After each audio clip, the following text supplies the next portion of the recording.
E learning programme में आप सबનું हार्दिक स्वागत करूँ छूँ। विद्यार्थी मित्रों, આપણે સંબંધિત વસ્તુની કિંમત માંગને અસર કરતા પરિબળો વિશે માહિતી મેળવી રહ્યા છે।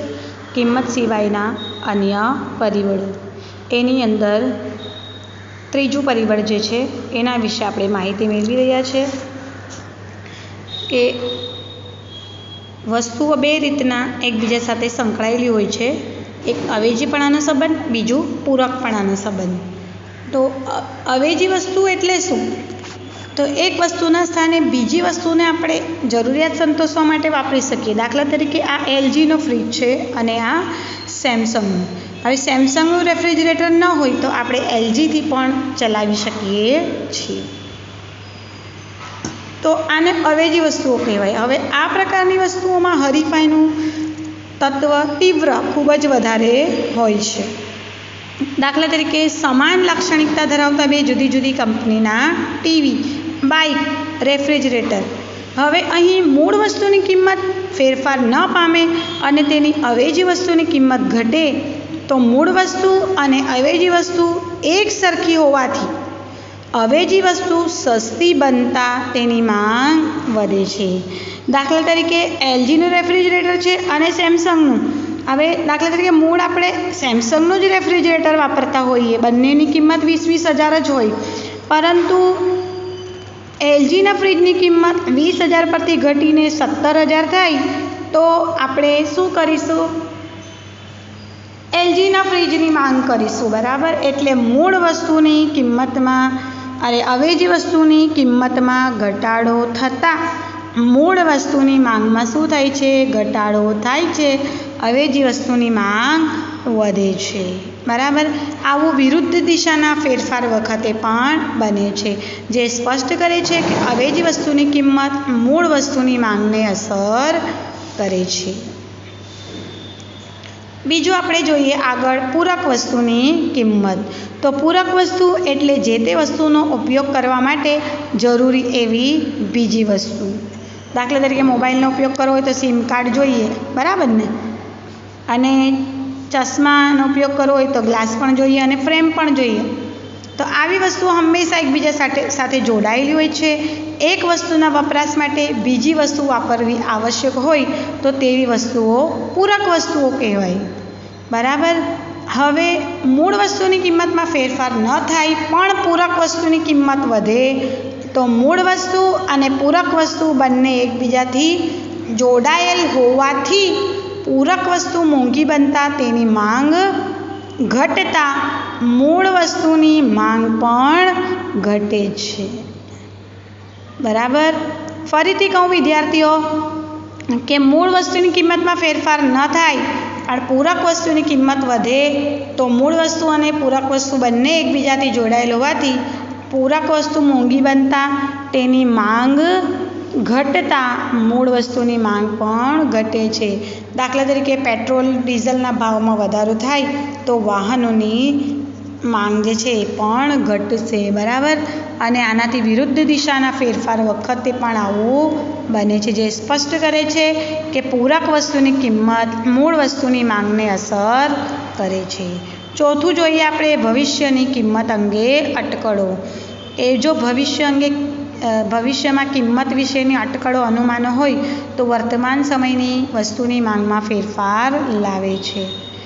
ए दाखला तरीके एवी बजारमां एवी अटकळो फेलाय अनुमानो के चालो खांडना भाव वधशे, 40 रुपया परथी 50 रुपया थशे एटले वर्तमानमां शुं थशे?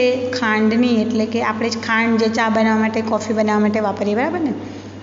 स्वीट वस्तु बनाववा माटे पण वापरीए छीए तो ए खांडनी मांगमां वधारो थशे। के जो भविष्यमां वस्तुनी किंमतमां वधारो अंगेनी अटकळ होय तो वर्तमानमां तेनी मांग वधशे, जेथी शुं थाय? व्यक्ति भविष्यमां बचत करी शके छे। पांचमुं जोईए आपणे वस्ती अने वस्तीना वय जूथ। तो वस्तीनुं प्रमाण पण वस्तुनी बजार मांगने असर करनारुं एक अगत्यनुं परिबळ छे। देशनी वस्ती जेटली होय तेना प्रमाणमां ज वस्तुओनी वपराश थती होय छे। તેથી કહી શકાય કે જો વસ્તી વધે તો વસ્તુઓની માંગ પણ વધશે અને વસ્તી ઘટે તો વસ્તુઓની માંગમાં પણ વધારો થશે। અને વસ્તુના વય જૂથમાં પણ ફેરફાર થાય. વય જૂથ, એજ જૂથ, બરાબર, એજ ગ્રુપ. તો એના ફેરફારો પણ માંગમાં ફેરફાર લાવે છે.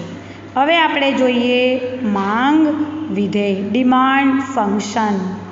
તો બે કે તેથી વધુ પરિબળો વચ્ચેના કારણ અને અસર વચ્ચેના સંબંધને વિધેય કહેવામાં આવે છે. વિધેય કોને કહેવાય? કે બે કે તેથી વધુ પરિબળો વચ્ચેના કારણ અને અસર વચ્ચેના સંબંધ.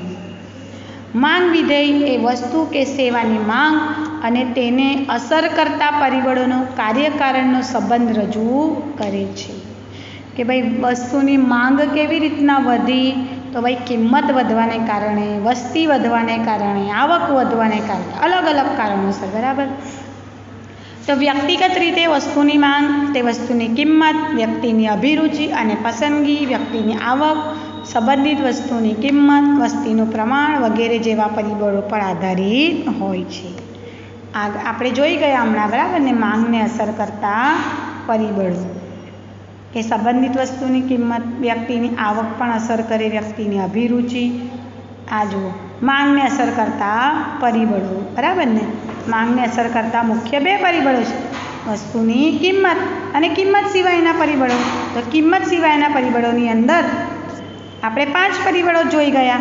તો આમ કે આનું વ્યક્તિની માંગનું ગાણિતિક વિધેય આપણે બનાવવું હોય તો આ મુજબ બનશે કે dx બરાબર f કૌંસમાં px py pe t y q, જ્યાં dx શું દર્શાવે છે? d of x, demand for x, x વસ્તુની માંગ.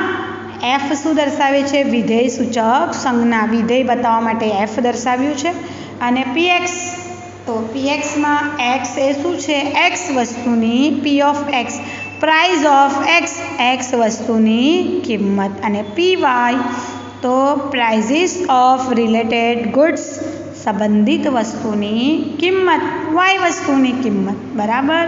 અને pe શું દર્શાવે છે? ભવિષ્યની કિંમતો અંગેની અટકળો, એક્સપેક્ટેશન્સ રિગાર્ડિંગ ફ્યુચર પ્રાઇઝીસ.